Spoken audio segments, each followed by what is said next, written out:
Selamat datang lagi di The Deep Dive. Kali ini kita siap bongkar satu topik fundamental dalam dunia bisnis nih. Sesuatu yang ada di scaling setiap perusahaan, yaitu lingkungan pemasaran. Kita akan coba kupas tuntas bab 3 dari buku teks Principles of Marketing yang udah Anda siapkan. Ya, betul. Bab ini krusial banget soalnya ngebahas semua faktor eksternal itu loh. Faktor-faktor yang bisa, nentuin sukses atau gagalnya sebuah strategi pemasaran.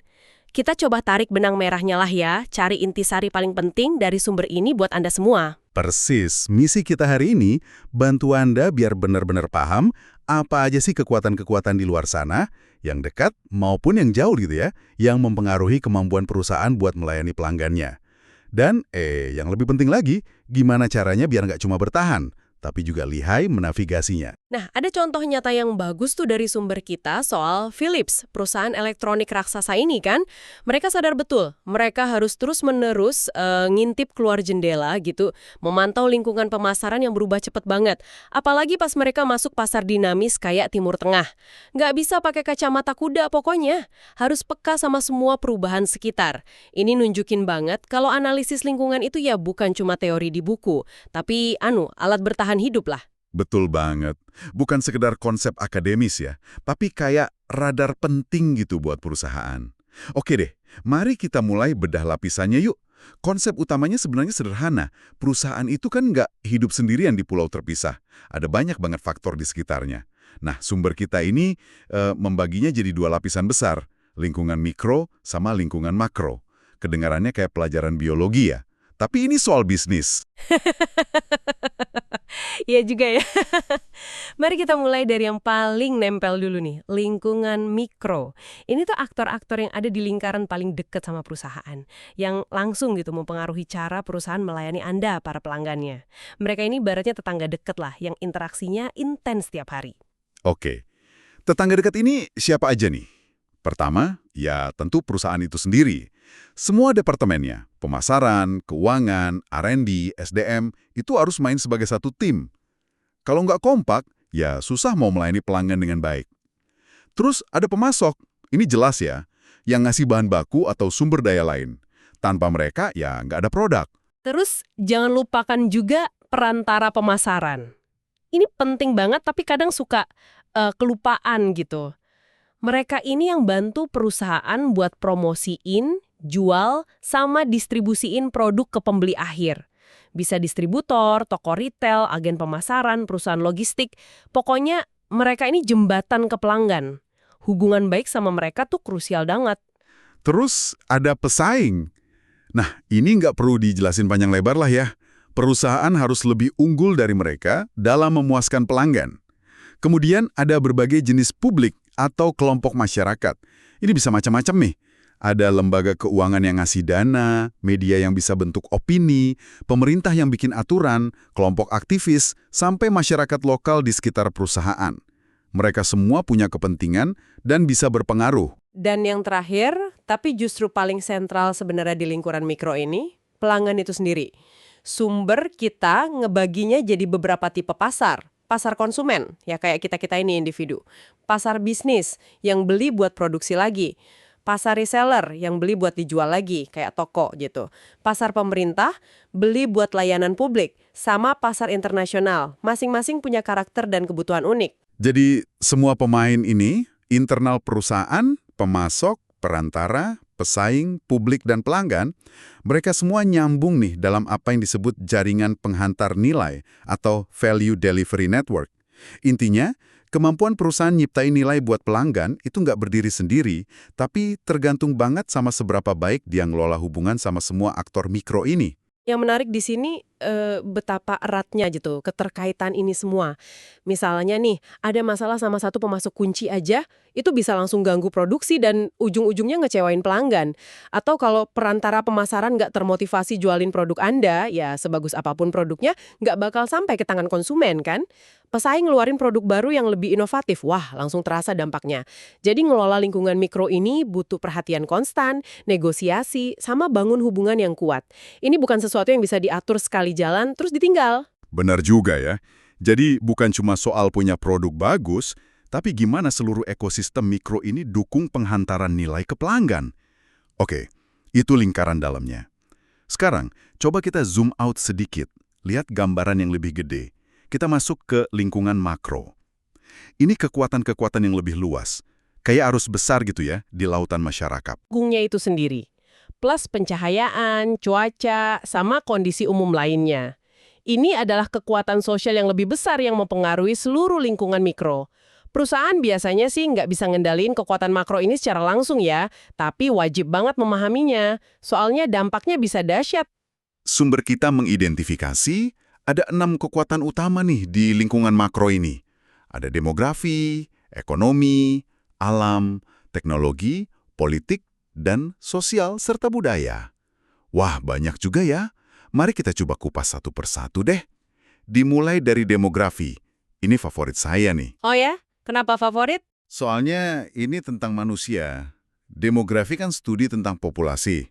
Ukuran, kepadatan, lokasi, usia, gender, ras, pekerjaan. Pokoknya statistik manusia lah. Kenapa penting? Ya karena pasar itu isinya manusia kan. Jadi perubahan demografis itu ya langsung ngubah pasar. Jumlah penduduk dunia sekarang kan udah lebih dari 7,3 miliar tuh. Dan katanya bakal tembus 8 miliar tahun 2030.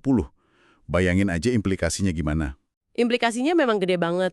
Sumber kita juga nyorot beberapa tren demografis kunci. Misalnya perubahan struktur usia populasi. Banyak negara maju kan ngadepin penuaan populasi ya, aging population. Sementara negara berkembang seringnya punya populasi muda yang besar. Ini jelas butuh pendekatan pemasaran yang beda banget. Contohnya, generasi baby boomers tuh, lahir 1946 sampai 1964. Di negara barat, mereka sekarang masuk usia pensiun, tapi banyak yang masih aktif dan punya daya beli tinggi loh. Nah, contoh Walgreens yang tadi disebut itu pas banget. Mereka nggak nganggap boomers ini sebagai lansia gitu, tapi sebagai orang dewasa yang berpengalaman dan pengen nikmatin hidup. Kampanye Carpe Medium itu cerdas banget, gabungin raih hari ini sama kebutuhan kesehatan mereka. Ini contoh bagus gimana pemahaman demografis yang dalam bisa ngasilin strategi yang pas sasaran, bukan sekedar stereotip. Betul, selain usia, ada juga pergeseran geografis. Orang pindah dari desa ke kota, urbanisasi, atau pindah antar negara, migrasi. Ini nyiptain pasar baru di lokasi baru dan ngubah komposisi pasar di lokasi lama. Terus ada peningkatan keragaman etnis dan ras di banyak negara. Ini nuntut pemasaran yang lebih inklusif dan tersegmentasi. Belum lagi perubahan struktur keluarga, makin banyak single parent, pasangan tanpa anak, orang hidup sendiri. Ini semua ngubah pola konsumsi. Jadi, buat Anda yang denger ini, coba deh pikirin, tren demografis apa ya yang paling relevan di pasar Anda? Apakah ada ledakan generasi tertentu? Perubahan komposisi etnis? Tingkat pendidikan yang naik? Ini bukan cuma data sensus yang ngebosenin loh. Ini bisa jadi tambang emas peluang bisnis. Atau sebaliknya, sinyal bahaya kalau diabaikan. Betul sekali. Nah, sekarang kita geser ke kekuatan makro berikutnya yang nggak kalah penting dan perubahannya super cepat. Lingkungan ekonomi. Ini tentang faktor-faktor yang mempengaruhi daya beli sama pola pengeluaran konsumen. Wah, ini pasti relevan banget ya. Apalagi kalau ada perubahan gede kayak resesi atau inflasi tinggi gitu. Apa kata sumber kita soal ini? Sumber menekankan kalau pemasar harus perhatiin banget tren pendapatan sama perubahan pola belanja konsumen. Misalnya nih, abis krisis ekonomi, konsumen cenderung lebih hemat, fokusnya ke nilai, value for money.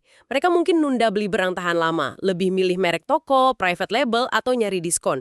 Sebaliknya, pas ekonomi lagi bagus, pengeluaran buat barang mewah atau liburan bisa naik. Distribusi pendapatan juga penting. Kekayaan itu ngumpul di segelintir orang atau lebih merata. Ini bakal ngaruh ke jenis produk yang laku. Jadi perusahaan perlu fleksibel ya. Mungkin pas ekonomi lagi lesu, mereka perlu ngeluarin produk yang lebih terjangkau atau nekenin aspek hemat dalam promosinya. Persis. Mereka juga harus mantau indikator ekonomi makro kayak tingkat suku bunga, inflasi, pengangguran. Ini semua ngasih sinyal tentang kesehatan ekonomi dan potensi dampaknya ke bisnis mereka. Ngabaikan sinyal ekonomi ini bisa fatal akibatnya. Oke, masuk akal banget. Setelah ekonomi, ada lingkungan alam. Dulu mungkin ini kurang diperhatiin ya, tapi sekarang kayaknya makin penting nih. Sangat penting.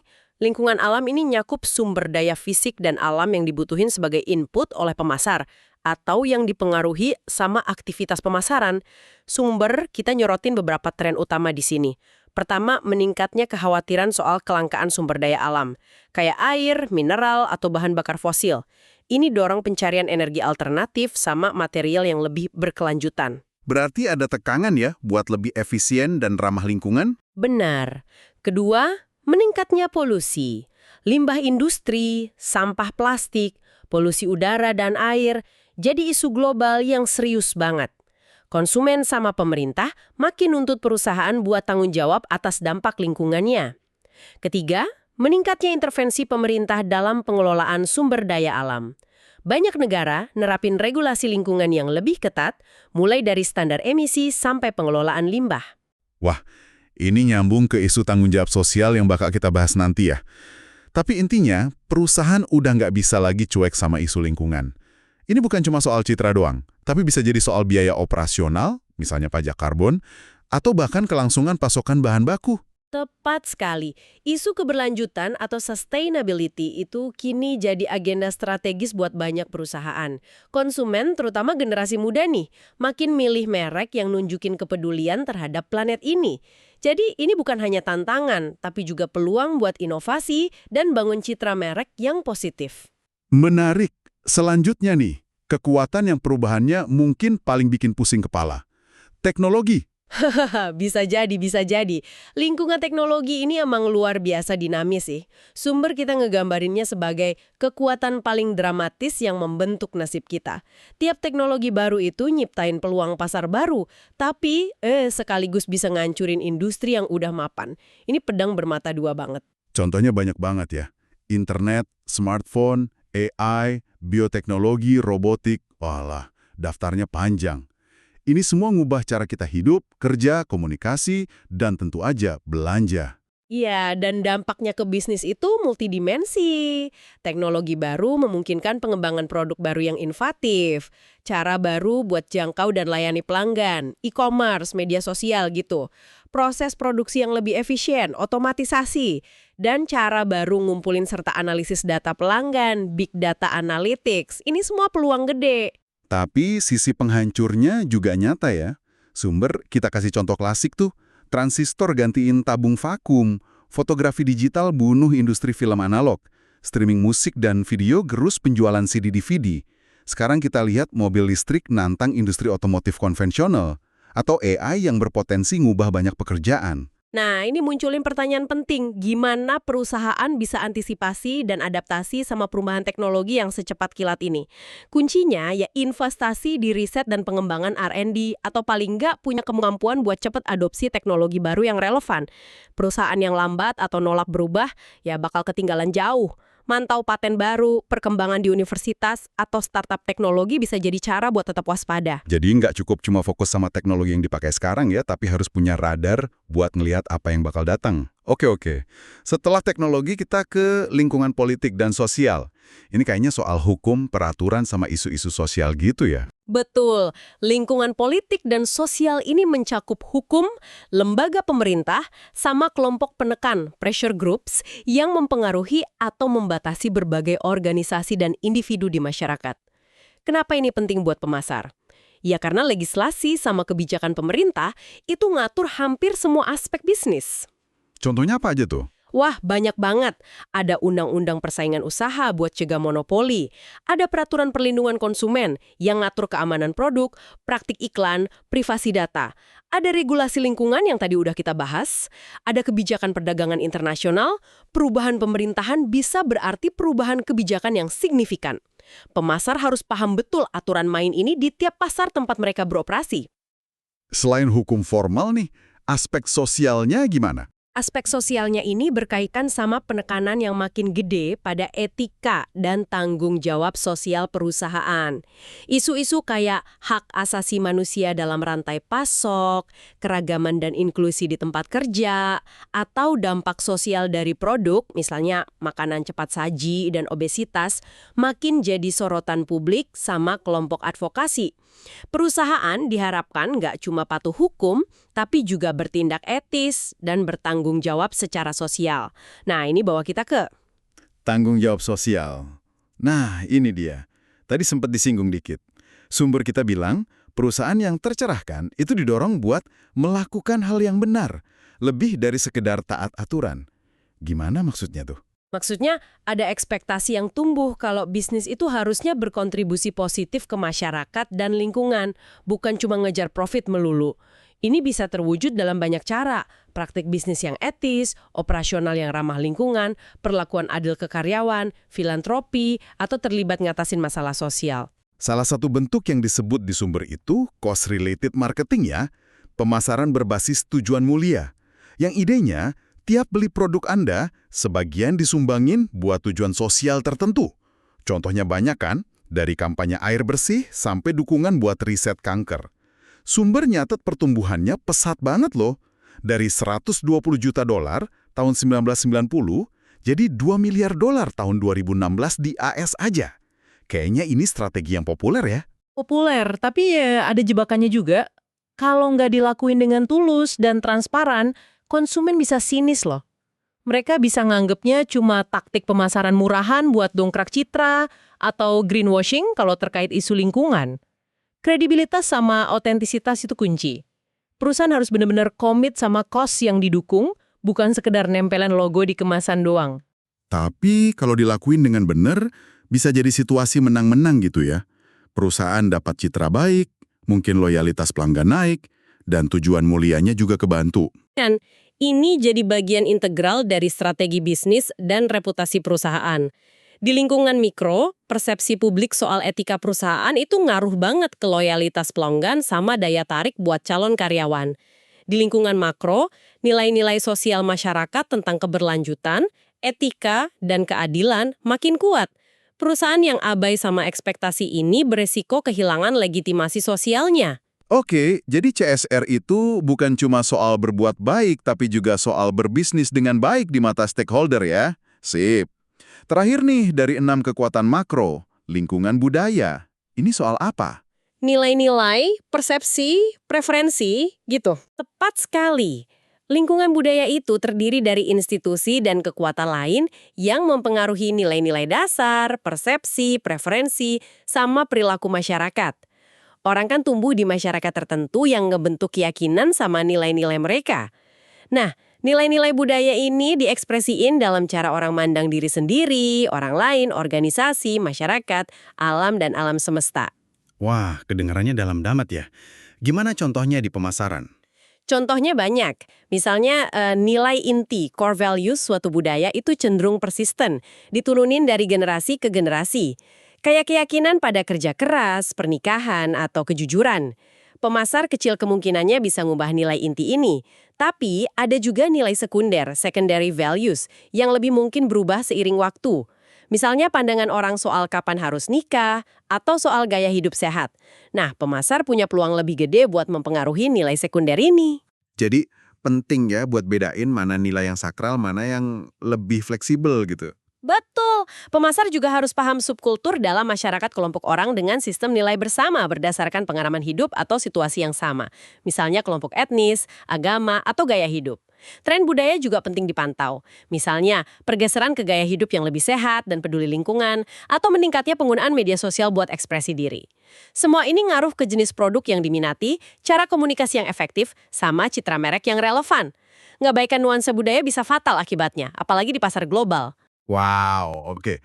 Jadi keenam kekuatan makro ini, demografi, ekonomi, alam, teknologi, politik sosial, dan budaya, semuanya saling kait-mengait dan nyiptain lanskap yang terus berubah buat perusahaan. Nah, setelah kita bedah semua elemen lingkungan, baik mikro maupun makro, pertanyaan gedenya, terus gimana perusahaan ngeresponsnya? Cuma pasrah aja gitu, terima nasib? Sumber kita bilang ada spektrum respons nih. Di satu ujung ada sikap reaktif. Perusahaan dengan sikap ini cenderung pasif. Mereka lihat lingkungan sebagai sesuatu yang nggak bisa dikendaliin. Mereka cuma ngamatin perubahan, terus berusaha adaptasi sebisa mungkin setelah kejadian. Ibaratnya nunggu hujan turun baru cari payung. Kedengerannya kurang ideal ya? Telat dong berarti. Seringkali gitu, iya. Nah, di ujung lain spektrum ada sikap proaktif. Perusahaan dengan sikap ini nggak cuma pasrah. Mereka percaya kalau meskipun banyak kekuatan lingkungan nggak bisa dikendaliin sepenuhnya, mereka bisa ambil tindakan buat mengelola atau bahkan mempengaruhi lingkungan mereka. Mereka nggak cuma bereaksi, tapi nyoba antisipasi dan ngebentuk masa depan. Mengelola lingkungan, gimana caranya? Kan tadi dibilang kekuatan makro itu susah dikendaliin. Bener, ngendaliin ekonomi global atau tren demografi itu yang mustahil lah buat satu perusahaan. Tapi mengelola di sini artinya lebih ke arah ambil inisiatif strategis. Misalnya mereka bisa lobby buat pengaruhi legislasi, itu lingkungan politik. Mereka bisa gagas kampanye PR buat bentuk opini publik, lingkungan mikrososial. Mereka bisa luncurin teknologi disruptif buat ngubah aturan main industri, lingkungan teknologi. Mereka bisa cara agresif cari cara buat atasi kendala sumber daya, lingkungan alam. Oh, jadi lebih ke arah ambil tindakan strategis buat pengaruhi aktor-aktor di lingkungan mikro atau manfaatin atau nyiptain tren di lingkungan makro ya.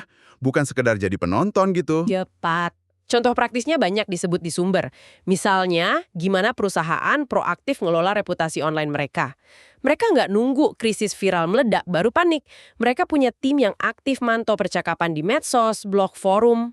Oh, kayak contoh FedEx yang soal video viral kurir lempar paket itu ya. Mereka langsung respons kan, nggak diam aja. Atau Southwest Airlines yang punya tim social care khusus buat ngobrol sama pelanggan di Twitter, nanggepin blogger, kelola channel YouTube, Instagram. Persis. Itu contoh manajemen proaktif terhadap publik di lingkungan mikro dalam era digital. Mereka nggak biarin narasi tentang merek mereka dibentuk orang lain gitu aja. Mereka ikut serta dalam percakapan, nyoba nyelesain masalah, dan bangun hubungan. Ini jauh lebih baik daripada sekedar reaktif, nunggu keluhan numpuk atau berita negatif nyebar. Intinya, perusahaan proaktif lihat lingkungan bukan sebagai takdir, tapi sebagai arena yang bisa mereka pengaruhi lewat strategi cerdas. Oke, ini jadi jelas banget bedanya. Jadi kesimpulannya nih ya, nganalisis lingkungan pemasaran, baik yang mikro dekat maupun makro yang luas, itu bukan cuma tugas tambahan ya. Ini jantungnya perencanaan strategis. Kudu dilakuin terus-menerus. Sangat krusial. Memahami siapa aja pemain di sekitar Anda dan apa aja arus besar yang lagi terjadi, itu mutlak perlu buat lihat peluang bisnis baru, antisipasi ancaman, dan pada akhirnya ya bikin keputusan pemasaran yang lebih baik.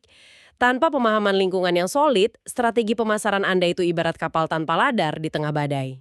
Dan idealnya, responsnya nggak cuma adaptif tapi juga proaktif ya. Nyoba ikut ngebentuk permainan, bukan cuma ngikutin arusnya aja. Dan jangan pernah lupa, seperti yang ditekankan sumber ini juga, lingkungan itu super dinamis. Teknologi baru muncul entah dari mana, preferensi konsumen geser, pesaing baru tiba-tiba masuk, regulasi berubah. Jadi analisis lingkungan ini bukan proyek sekali jadi, tapi proses berkelanjutan. Kewaspadaan konstan sama kelincahan buat adaptasi itu kunci buat bertahan dan berkembang. Ini benar-benar jadi pemikiran penting nih. Nah, sebagai penutup buat Anda, pendengar kami, mari kita refleksi sejenak yuk. Coba lihat ke depan, katakanlah 5 tahun dari sekarang.